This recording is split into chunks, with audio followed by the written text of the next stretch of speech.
voar.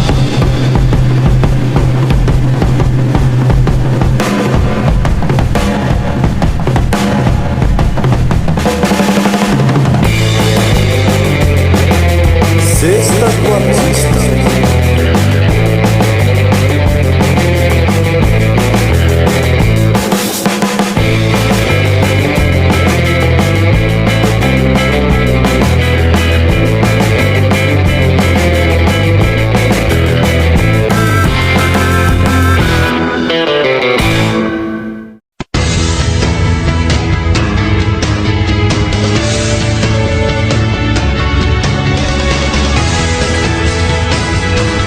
Roberto Gomes Bolanhos.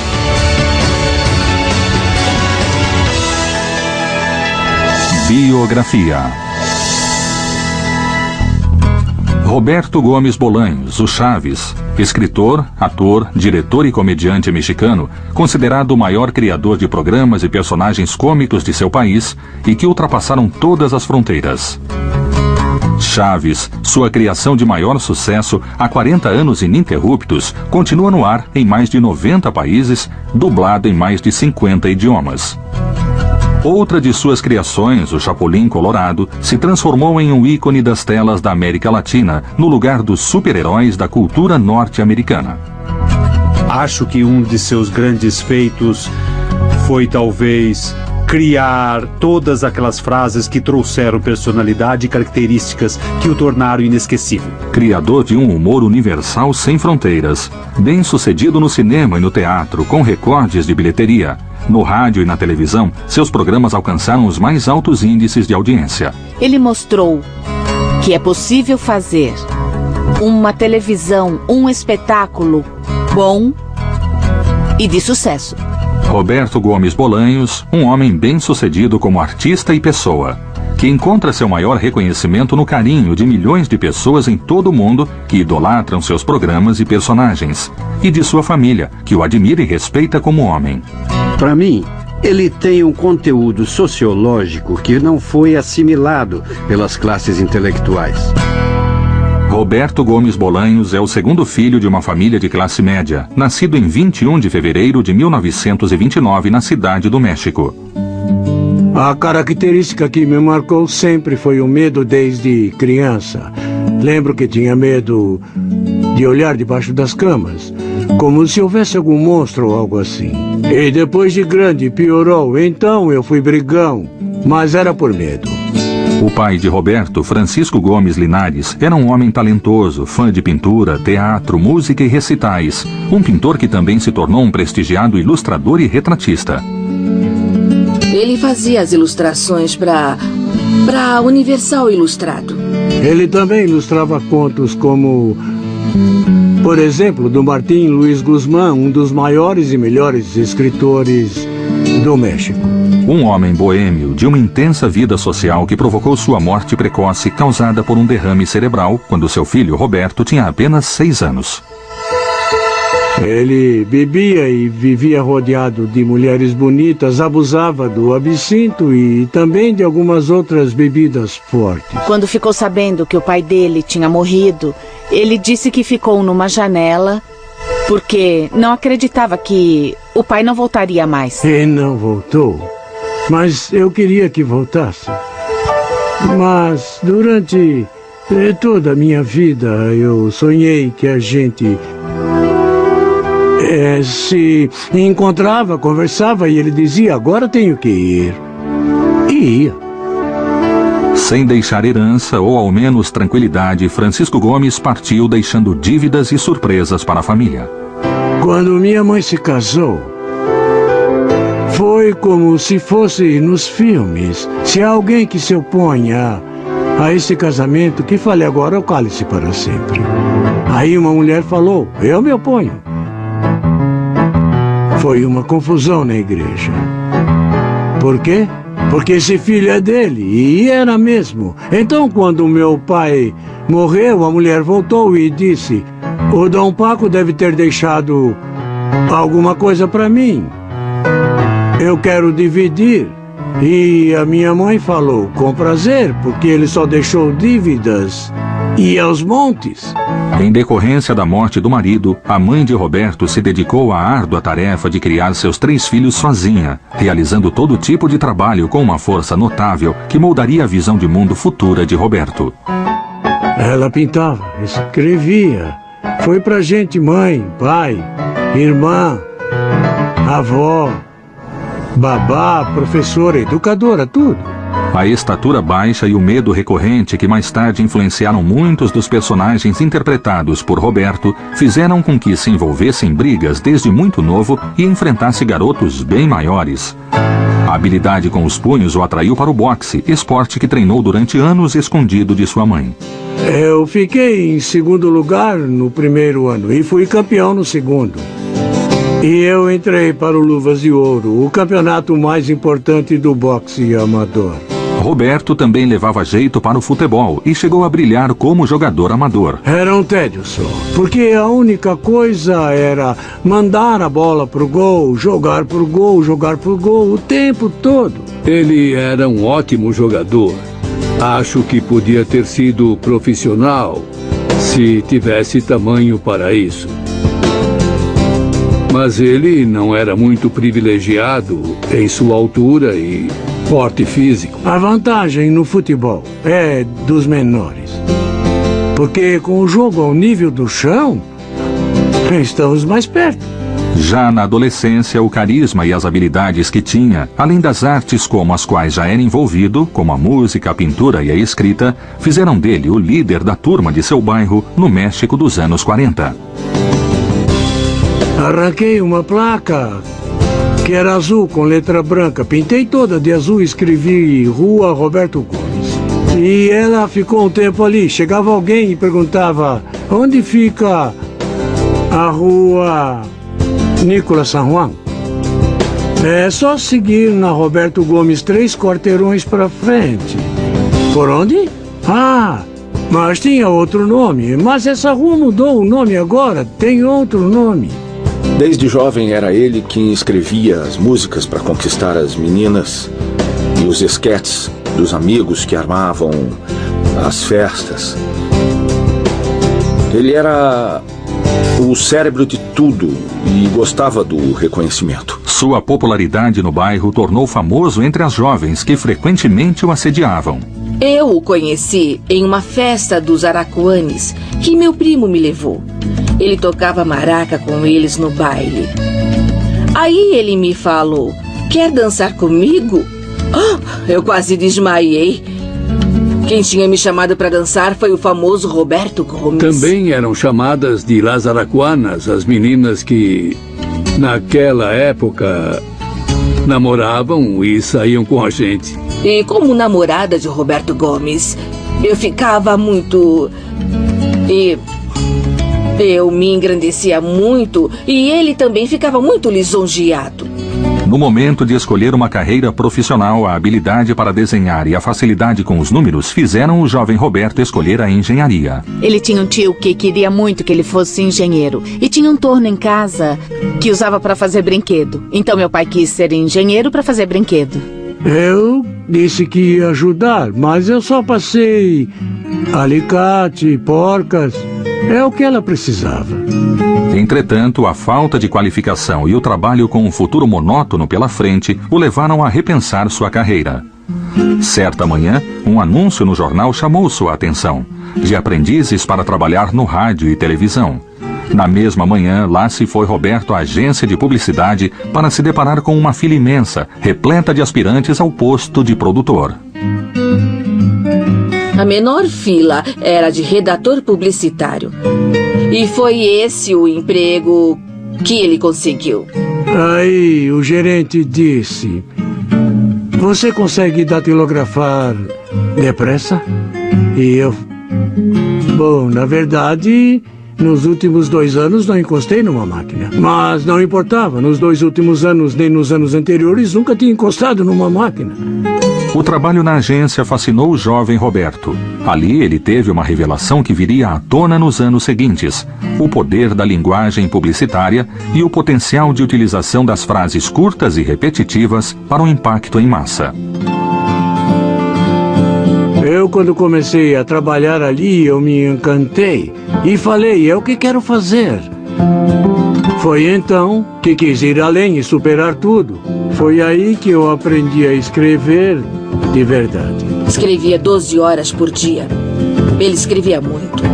A poltrona dele ficava bem na frente de uma porta que tinha aquelas fechaduras grandes, antigas, por onde dava para espiar. Aí eu e meus irmãos brigávamos para poder espiar, porque adorávamos vê-lo, pensar como ia escrever, fazer, tudo era perfeitamente planejado. Nos cartazes ou vinhetas que criava, Roberto se destacava por seu senso de humor peculiar e espirituoso. Logo depois, seu chefe o indicaria para escrever seus primeiros roteiros para o rádio. Me falaram, pode escrever algo para Viruta e Capolina? Eu perguntei, quem são essas senhoras? Eu pensei que Viruta e Capolina fossem mulheres. Não, são os atores que trabalham na rádio.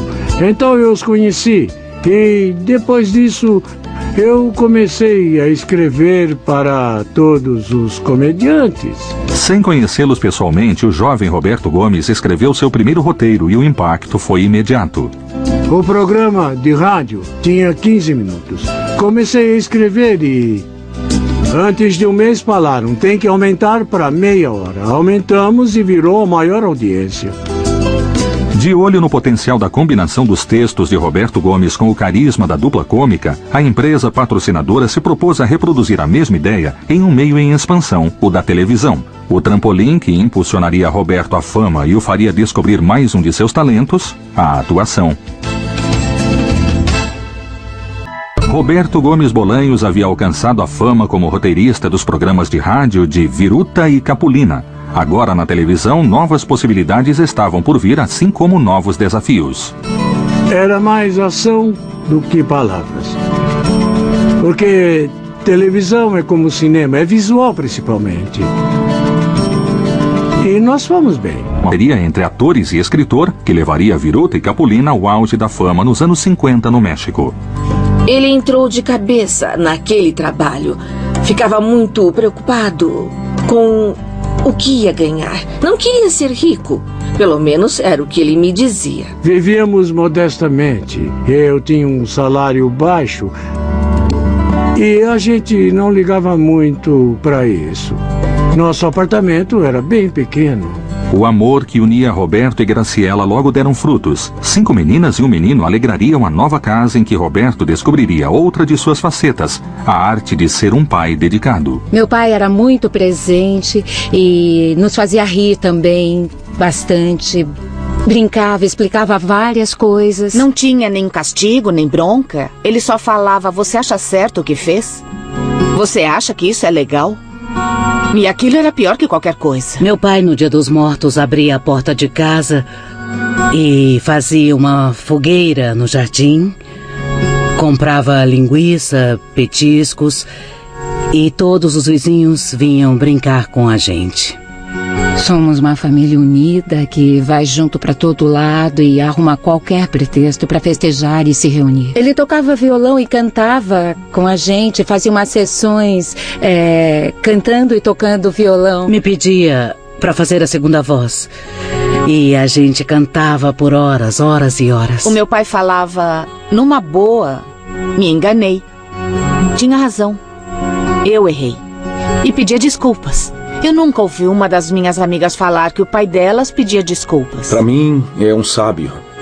Um sábio que soube conduzir na vida irmãos que são tão diferentes em vários sentidos, o que é parte de sua sabedoria. Eu passei minha infância nos programas do Viruta e Capolina, que eram ao vivo, ou seja, era escrever durante a semana e ensaiar todas as manhãs. Lembro que ia lá no estúdio, onde se gravava o programa do Viruta e Capolina, e falava meu tio Capu e tio Viru.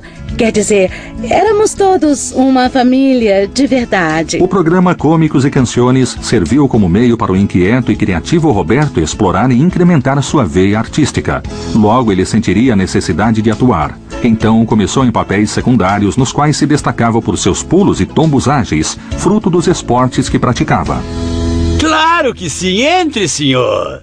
Olhem só, essa é uma ótima oferta que eu trouxe. É um anel com um brilhante da melhor qualidade. Eu posso vender para vocês. Olhem bem esse brilhante, 2 esmeraldas, um acabamento perfeito que nem na joalheria de Nova York conseguiriam fazer. Se vocês... por favor, se vocês... Bom, essa é uma oferta que não vão encontrar. Olhem bem, olhem aqui. Olha, espera um pouquinho, espera. Vocês precisam comprar, precisam sim. Esperem, eu quero mostrar. É o melhor que vão encontrar em qualquer lugar. É uma aliança que não tem igual. Vejam bem, garanto que farão um bom negócio. Eu posso vender por um preço ridículo, totalmente ridículo. Deu trabalho, mas consegui. Se é vendedor, pra fora. Você... A primeira vez que atuei em um programa, já tinha 29 anos. E foi porque faltou um ator. Os programas eram ao vivo, sem cortes. Quando saí, falaram, se saiu muito bem, por que não faz mais? Então continuei participando. Lembro de uma cena que me fez rir muito num programa do Viruta e Capulina em que ele participou. Eu recordo que minha mãe me falou, esse é o homem que escreve o programa. Então ele tomou um comprimido para dormir. Apagou, caiu imediatamente no sofá e tirou uma soneca. Eu dava tudo que podia, qualquer coisa para escrever, atuar, dirigir. Quando dirigi, me falaram, é o diretor do programa? Eu não. Como não? O que está fazendo é dirigir. Eu não, eu só falei para eles que era para fazer isso, mais nada. Mas isso é dirigir. Ah, é mesmo? Com Viruta e Capulina, Roberto também teria contato com o cinema em 1958 como roteirista do filme Los Legionários, do diretor Agustín Delgado. O Agustín Delgado falou... Escuta, você é nosso pequeno Shakespeare. Era só um diminutivo de Shakespeare. E ele falava que eu escrevia muito bem, que era um pequeno Shakespeare. Então, no começo, ele e todo o pessoal falavam Shakespearito como um estrangeiro. Todos começaram a me chamar daquele jeito, então castelanizei para Shakespearito. O filme foi um grande sucesso e as consequências instantâneas. Chegou um momento em que Viruta e Capulina se tornaram campeões de audiência, no México e fora do México também. Então o Roberto sempre foi ótimo nessas coisas. Vendi uns 50 roteiros para vários atores famosos, dos quais tenho ótimas recordações. A maioria das vezes era comédia. Mas também escrevi alguns dramas. Ao mesmo tempo, Roberto continuava sendo o roteirista de televisão mais bem-sucedido. Eu escrevi os 2 programas. E eles disputavam o primeiro lugar na audiência, que era o Cômicos e Canções e El Estúdio de Pedro Vargas. A repetição da estrutura em que somente um personagem contava piada se tornava uma ideia ultrapassada para Roberto. E ele propôs um jeito novo de fazer humor que, aos poucos, foi aperfeiçoando. O normal era... os humoristas daquela época fazerem as piadas sozinhos. Eu sei porque escrevi para um deles. Não vou falar nomes, mas um dia ele reclamou, não, porque tem uma piada para outro. O humorista aqui sou eu. Nada de piadinhas para os outros, eles só vão fazer o que eu quero.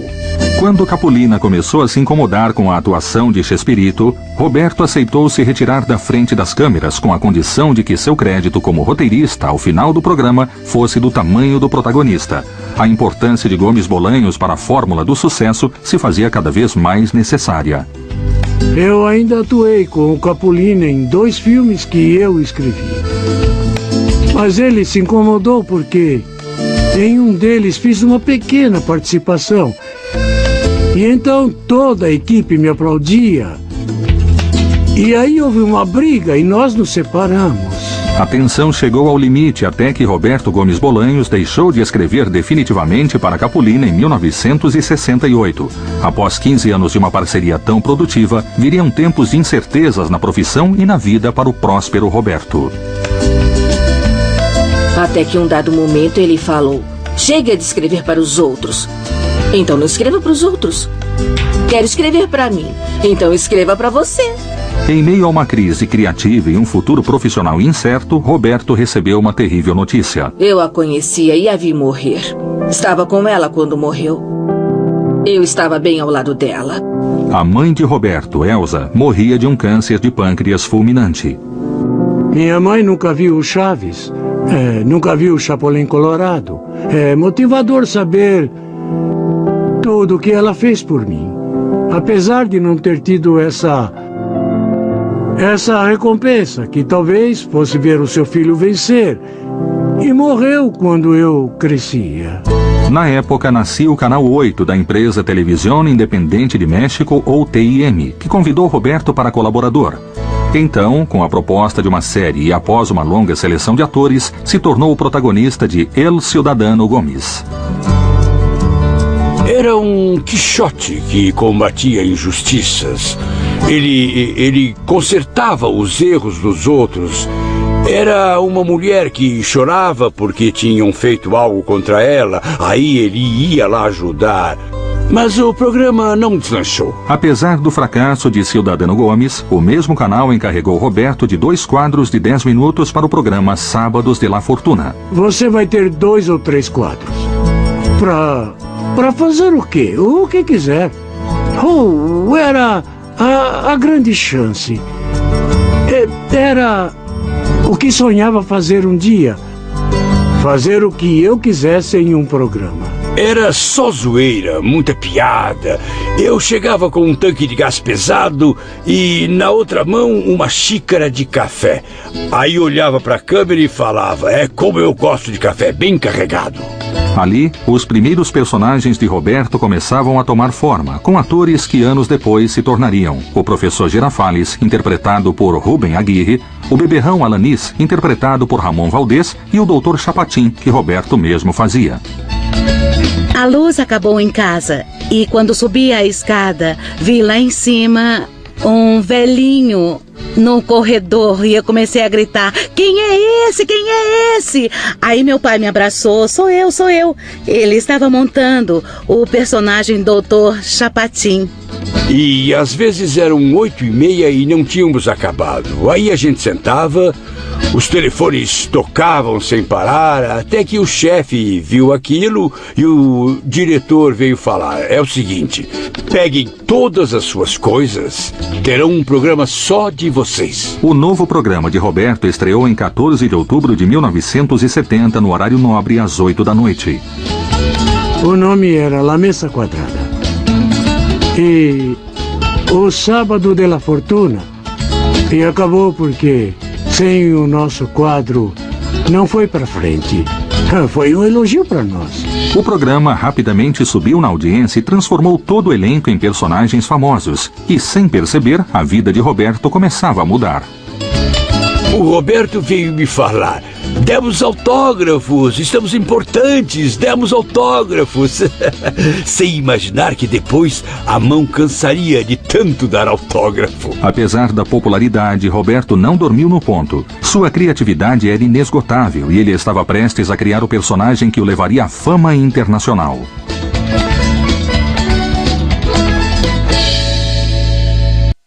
Após o sucesso consecutivo no rádio e na televisão, Roberto tinha seu próprio programa semanal, e a necessidade de novos quadros o levaria a criar o personagem que o tornaria famoso no mundo todo. Eu tinha oferecido para alguns atores uns 4 ou 5 comediantes famosos, ou que estavam em ascensão. E ninguém ligou e nem gostou.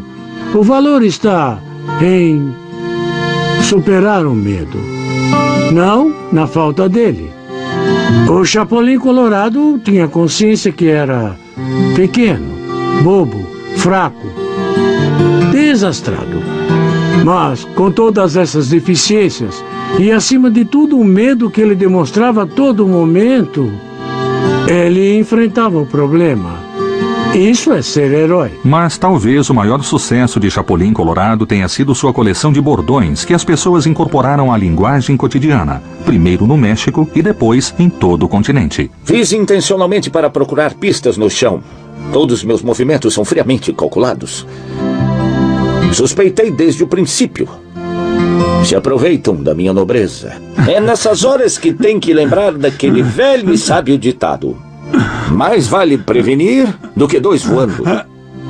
A saída temporária de Rubem Aguirre do programa obrigou Roberto a inventar um quadro para substituir o popular dueto que faziam por um novo personagem, um menino pobre, amável e de cortar o coração que ele mesmo interpretaria. Eles gostaram e falaram, legal, ele vai continuar. E deu certo. O Chaves foi um grande estouro. Tinha que ser o Chaves! Foi sem querer, querendo. Não se misture com essa gentalha. Sim, mamãe. Gentalha, gentalha!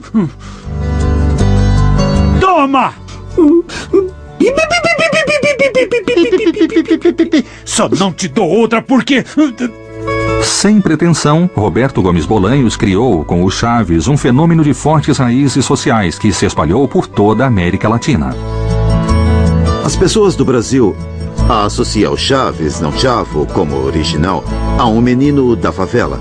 No Peru é a criança deles.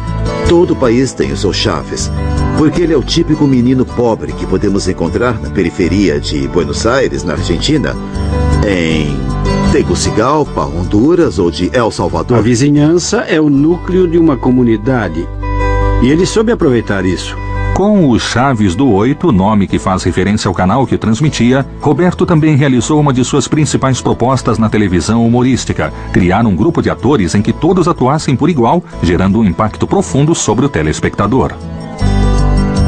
O Roberto tratava todos iguais. Por exemplo, no roteiro, às vezes o programa era todo da Maria Antonieta de Las Nieves. Às vezes era todo do Ramon ou o meu. Todos participávamos por igual em relação às piadas ou aos diálogos que tínhamos. O Chaves sem os demais não teria o valor que tem em conjunto. E se analisar a estrutura de um bloco ou de um programa inteiro do Chaves, vai ver que a participação dele não é tão grande assim. É uma dinâmica de equipe enorme. Entre todo o elenco, um é completamente diferente do outro. Então, eu era a peça que faltava. Tinha a Maria Antonieta jovem e pequena, e eu era jovem e mais alta. E a Angelines, que era alta e mais madura. E os homens a mesma coisa. Escrever e atuar passou a não ser suficiente para o processo de criação. A visão periférica de Roberto Gomes Bolanhos e do meio audiovisual logo levaram a tomar as rédeas de suas produções, também como diretor. Ele sempre foi inimigo do teleprompter. Ele não gostava de ponto eletrônico e por isso o programa acontecia mais solto, mais natural. Uma das coisas que aprendi foi a não improvisar na gravação. Se qualquer um do elenco pensasse em alguma piada, tinha sempre que mostrar durante o ensaio. O jeito com as mãos, a gesticulação, eu inventei. Porque eu queria destacar a altura do Roberto e da minha. Sabia que ainda falam que você é desse tamanho e eu... Estamos loucos? É que o improviso tinha que seguir 3 premissas. Que fosse apropriado para o momento em que a cena estivesse sendo feita, apropriado para o personagem e que fosse bom. O Roberto tem um senso, conhece a televisão de uma maneira incrível, conhece muito bem. Era uma coisa absurda, ele dava praticamente tudo pronto pro cenógrafo. E com base no desenho que ele fazia em casa, era feito todo o plano cênico. Então, quando chegava no estúdio para gravar, já tinha tudo resolvido.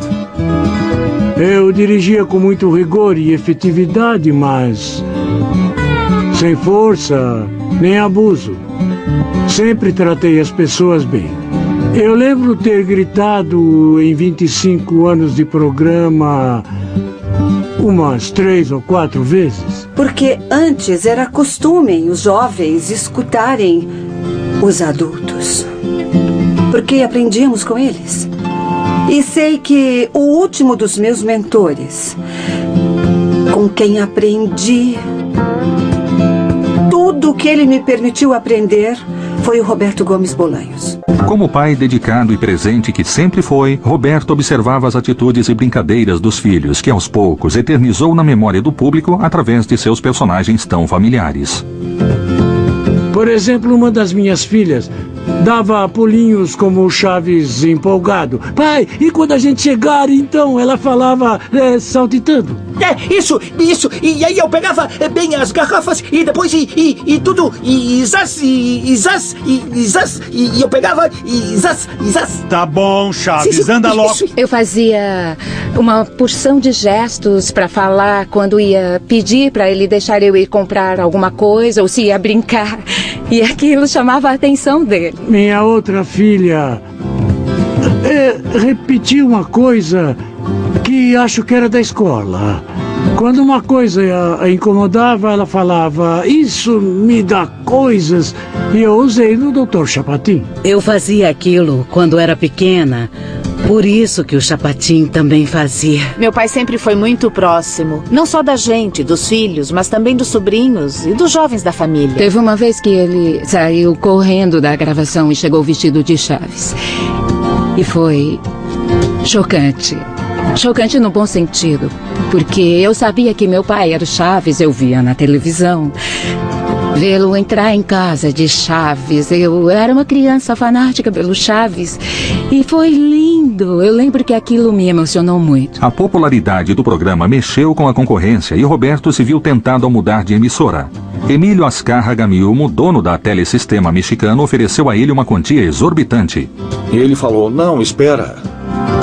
Não posso porque tem um contrato em vigência. Por fim, Azcárraga não teve mais que esperar Roberto encerrar seu contrato, já que logo houve a fusão do Telesistema Mexicano com a TIM para o nascimento da poderosa Televisa. Anos depois, o seu Azcárraga reconheceu o fato dele não ter abandonado quem tinha lhe dado a chance de sua vida. Várias coisas me marcaram, e uma delas, a principal de todas, era a enorme sinceridade que ele transmitia para você. Ao falar, ao tratar com ele, era um homem... É o cara mais modesto que já conheci em toda a minha vida. Um homem de verdade. Os programas do Roberto seguiram no mesmo horário no Canal 8 e Canal 2, mantendo seu primeiro lugar em audiência. E o Chaves do 8 se tornou somente o Chaves, um fato decisivo que abriu o mercado internacional para a Televisa. Uma coisa que nos orgulha bastante, e muita gente não sabe, é que o Chapulin Colorado foi o primeiro programa mexicano a se tornar internacional.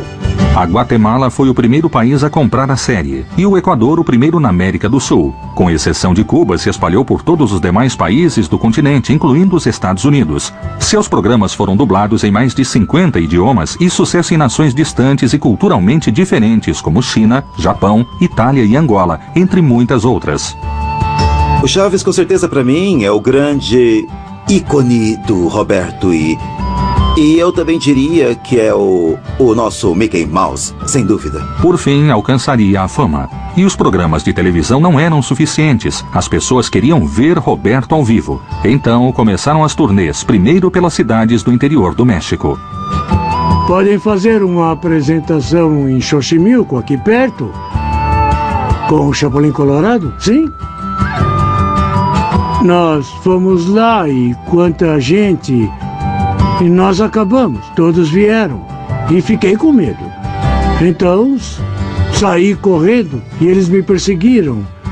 Eu caí e a polícia teve que me tirar de lá, porque vieram em cima de mim. Depois eu entendi que era puro carinho, mas puro carinho também pode matar. O Roberto não quis que as pessoas vissem o mesmo que na televisão.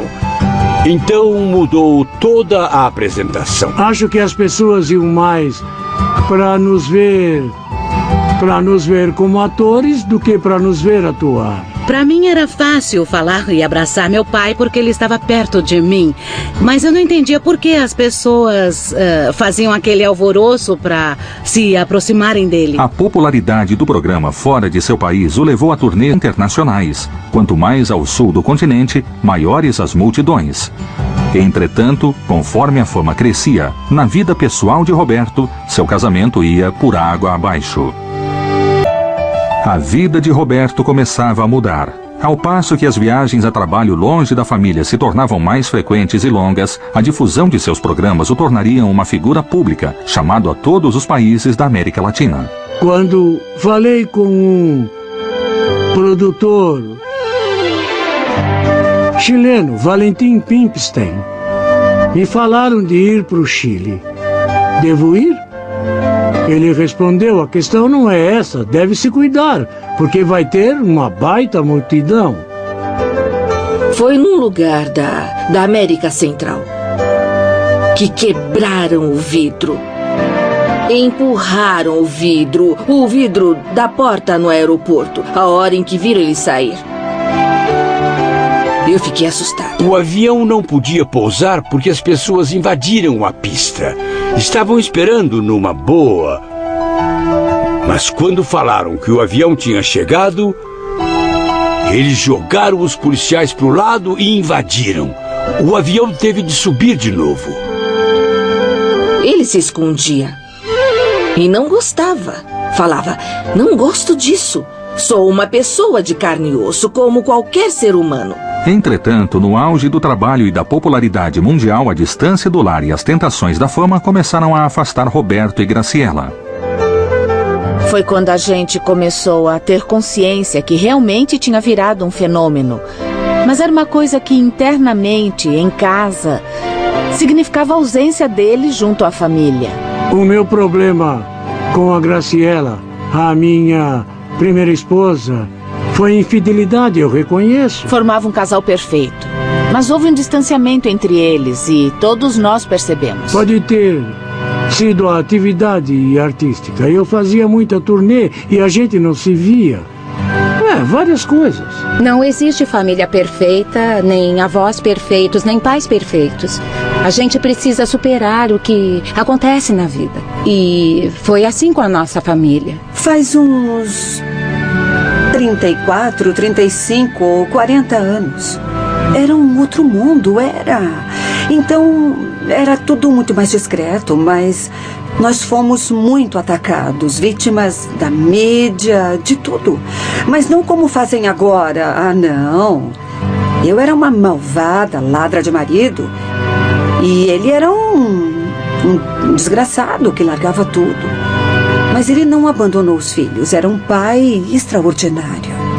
Nesses 23 anos, fui muito feliz. E quando ele se foi, no começo eu sofri muito, muito, muito mesmo. Ainda gosto dela.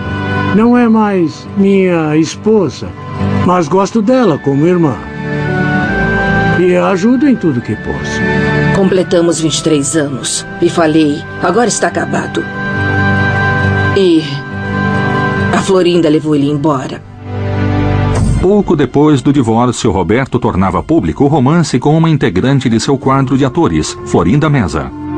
Se alguém diverte você, torna a sua vida mais alegre, fala coisas bonitas, te escreve poemas e faz desenhos seus quando você está sentada, você percebe que te olha e escreve alguma coisa na contracapa do roteiro que ele fazia para dirigir, então mostra o desenho que fez, você fica lisonjeada. No Chile, lembro como se fosse hoje, porque foi quando ela tomou a iniciativa. Eu sempre fui bobo para essas coisas. Ela falou, se quer beijar alguém, por que não beija agora? A mim. O relacionamento daria um novo estímulo a Roberto, que se transformaria em uma forte motivação para a criatividade. Desde que a fama o deixou preso aos programas e turnês, Roberto tinha deixado o cinema de lado, mas a Televisa queria aproveitar sua popularidade para lançar um novo longa-metragem. No entanto, Gomes Bolanhos se recusou a fazer qualquer produção com Chapolin Colorado ou Chaves, e surpreendeu o público ao levar a cabo sua paixão pelo futebol em El Chanfle, com todos seus atores interpretando papéis totalmente diferentes do programa infantil. O sucesso foi imediato, e em seguida vieram os filmes Charrito, El Chanfle 2 e Dom Raton e Dom Rateiro, escritos, dirigidos e atuados por ele. Já o admirava como escritor, mas me surpreendi com a capacidade dele de atuar. Escritor, diretor e ator, o sonho de todos nós escritores. Creio que o Roberto faz parte dessa geração de autores, atores e diretores de grande prestígio que todo o cinema mexicano conquistou em todos seus gêneros. Com as consequências da fama, os atores do elenco não quiseram perder tempo. Logo, muitos deles, deslumbrados com o sucesso, começaram a sair do programa. Entre eles, Carlos Villagrán, o Kiko. Cale-se! Você me deixa louco! Tivemos alguns problemas depois, mas não misturo isso, porque me interessa o tempo que trabalhou comigo. O Kiko saiu, ele chegou no Roberto para avisar e falou: vou me pagar tanto. E o Roberto então disse: vai, só uma coisa, o nome do Kiko é meu, você não pode usar. Que nada, ele usou o nome do Kiko até não querer mais. Pois é, coisas da vida. Outros membros do elenco morreram durante os anos de duração do programa, como Chato Padilha e Angelines Fernandes. Mas sem dúvida a perda irreparável mais sentida foi a de Ramon Valdés, que faleceu devido a um câncer de estômago, consequência de seus anos de excessos. No Brasil, há sites inteiros só dele. É quase uma religião do Ramon Valdés. É um ícone. Me atreveria a dizer que é até maior que o Chaves. E o meu pai adorava escrever para ele. Ele se divertia fazendo isso. Entretanto, graças ao apoio de Florinda Meza, Roberto se voltaria ao teatro, uma pendência em sua lista de sucessos. A Florinda falou por que não aumenta o papel do motorista. Então você o interpreta. E montamos a peça. A peça 11 e 12, o maior sucesso na história do teatro mexicano, chegou a mais de 3.200 apresentações, incluindo turnês e temporadas curtas pelo México e exterior. Me dava coisas porque eu entrava no palco e era tanto aplauso que não conseguia começar a peça. Então falava: que horas posso começar? Eu precisava começar. E às vezes eu tinha que me impor para conseguir. A peça 11 e 12 também serviu como uma despedida honrada para Roberto se manter em evidência diante do público e a imprensa, e do surpreendente final de seus programas na televisão. A Televisa, para surpresa de todos, tinha tomado a decisão de mudar o programa de seu horário habitual. O sonho chegava ao fim para Roberto. Se não tem um horário especial, esquece. Falei pro meu amigo Azcárraga Milmo. Faltavam 10 ou 12 dias para completar 25 anos. E por que você não me avisou? Porque eu não imaginei que fosse fazer isso. Foi quando ligaram da TV Azteca e de Miami, de Los Angeles, falaram pra gente que pagariam o que fosse para que continuássemos trabalhando. E o Roberto disse: não, acabou. Acabou. Roberto decidiu encerrar o programa. Na opinião dele, Chaves e Chapolin Colorado deveriam parar antes de decepcionar o público. Aos 66 anos, ele não conseguia mais fazer as mesmas piruetas, sem contar a ausência cada vez mais notória do elenco. Ele se viu na televisão e falou: não posso mais fazer o Chaves. Não dá mais. O Chapolin Colorado exigia habilidade física que, com os anos, começou a se tornar mais difícil. Desde o estouro internacional, 25 anos antes, a exibição dos episódios de Chaves e Chapolin Colorado continuou sempre ao menos em 10 países, de lá para cá. Um recorde mundial de 40 anos consecutivos no ar. Há uma espécie de vazio entre 95 e 2000, pelo menos no México. Depois começaram a passar o programa com reexibição dos episódios e, de 2000 para cá, começamos a ver um tipo de auge no México e, novamente, na América Central e do Sul. Tem um canal no Brasil que exibiu Chaves 5 horas por dia. Porque precisava de audiência. A coisa ficou feia, então colocaram o Chaves 5 horas por dia. E em seguida a audiência voltou. Além de gravar 3 discos com as vozes de seu elenco e músicas de sua autoria, Roberto escreveu 3 livros. O legado de Roberto é imenso. Seu acervo criativo é de um homem renascentista. E ainda assim, são as pessoas ao seu lado que mais colhem seus frutos. Roberto é meu mestre, meu mentor, meu amigo. Tenho um carinho especial por ele, por tudo aquilo que ele fez por mim, como compartilhar comigo não somente as coisas que sabe, são muitas, como também sua família e o prazer de ter trabalhado com ele durante todo esse tempo.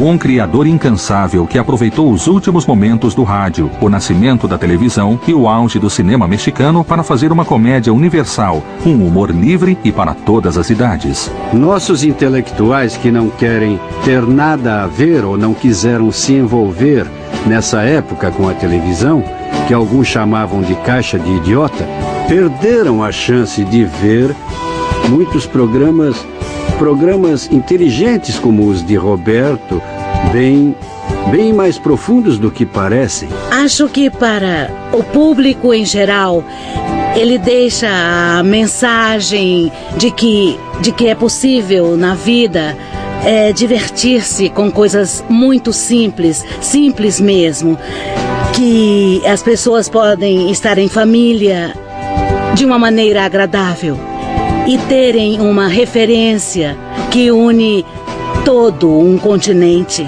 Sempre foi muito claro o seu desejo. Sabia que atingia milhões de pessoas e não queria criar dano social. E isso não tem preço numa pessoa.